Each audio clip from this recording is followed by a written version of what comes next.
বিন্দু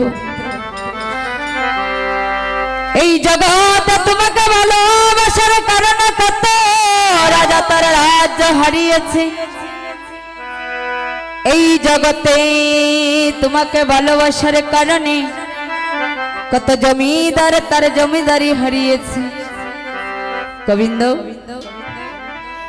এই জগতে তোমাকে ভালোবাসার কারণে কতজন বিকারী হয়েছে,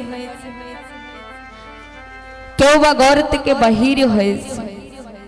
গোবিন্দ আমি যে সংসারে থাকি সেই সংসারে তাকিয়া তোমার নাম গুণগান আমি করতে পারি না। গোবিন্দ এই সংসার বিষয় বাসনায় আর আমার ভালো লাগে না, মনে চাই কি জানো তোমার চরণে নিজেকে সমর্পণ করে দেইনি। তাই গৌর হরি বল হরি বল।